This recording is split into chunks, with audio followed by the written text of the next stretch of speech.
Benissimo, professore. Allora, professor Lazzer, coordinatore del corso di laurea in scienze motorie, grazie di essere qui con noi, grazie di aver aderito al progetto, grazie di aver accettato di aiutare la città di Udine a promuovere, fra virgolette, quello che noi chiamiamo l'invecchiamento attivo, ovvero tutto un programma di esercizi e di educazione motoria dedicati alle persone ultra 65 anni residenti nella nostra città. E la domanda che però ci viene per prima da porla è questa. Effettivamente lo status fisico o di abilità fisica di una persona, uso dei termini in maniera molto impropria, ma lei adesso ci correggerà, è effettivamente una condizione che può essere migliorata e se sì, qual è il significato di farlo, oppure semplicemente mantenere lo status quo può essere utile? Tanta carne al fuoco, ma lei da uomo di scienza ci saprà sistematizzare gli argomenti e darci un'idea.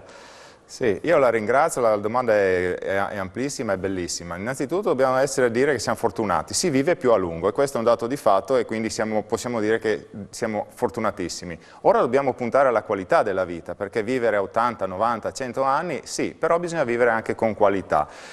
Effettivamente con il passare degli anni le capacità fisiche, la struttura fisica della persona tende a, diciamo, perdere un po' di forza, potenza, le capacità fisiche tendono a diminuire. In particolar modo abbiamo sentito parlare spesso di sarcopenia. Cos'è la sarcopenia? La riduzione della massa muscolare. Questo è un fenomeno irreversibile, cioè dopo una certa età, dopo i 20-30 anni si comincia a perdere massa muscolare.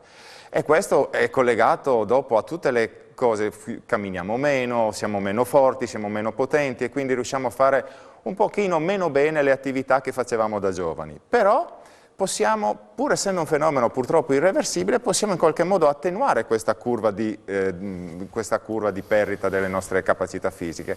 E l'attività fisica, non dico che è un miracolo, ma rappresenta comunque un metodo per cercare di migliorare le capacità fisiche, rallentare questo decremento della perdita delle capacità fisiche e quindi rimanere in forma.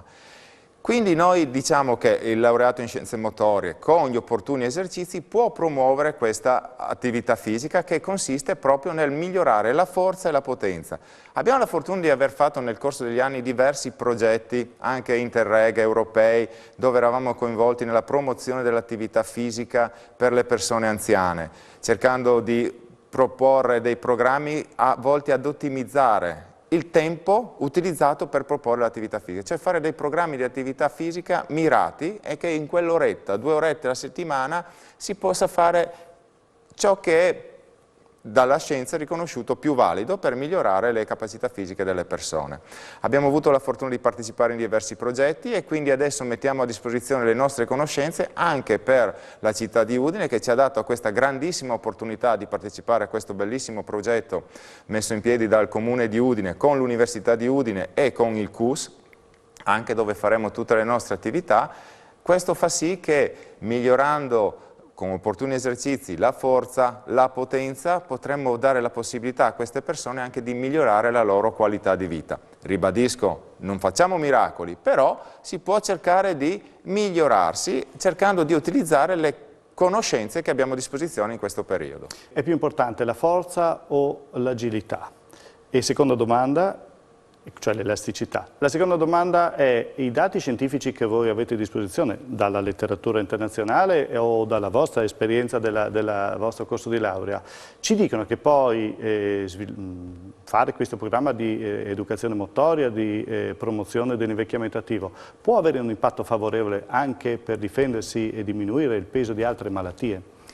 Allora, sì, interessantissimo, anche qui, forza o agilità? Ma noi parliamo piuttosto di potenza. Perché la potenza? Perché noi quando ci alziamo da una sedia abbiamo bisogno di forza, ma ci alziamo anche più o meno velocemente. E il prodotto di questi due fattori, come si contraggono i muscoli più o meno velocemente, è la potenza. Quindi noi abbiamo bisogno di essere potenti alla fine del gioco, quindi una combinazione di forza e velocità. Quando saliamo le scale siamo forti, però se non lo facciamo con una certa elasticità, i muscoli non si contraggono velocemente, abbiamo bisogno anche di un altro fattore, che è appunto la velocità. velocità, quindi abbiamo bisogno di forza, velocità e insieme una potenza, quindi l'obiettivo è migliorare la potenza, che è quell'elemento, quella capacità che ci consente ogni giorno di essere indipendenti. Questa è la cosa più importante per una persona anziana, che deve essere assolutamente indipendente e poter muoversi, andare a fare la spesa, salire le scale, eccetera. Un programma di educazione fisica e motoria che sviluppa la forza e la potenza muscolare come strumento di raggiungimento, di mantenimento o miglioramento dell'autonomia. E credo che questa cosa sia straordinariamente importante per i nostri, fra virgolette, anziani. Fra virgolette, perché 65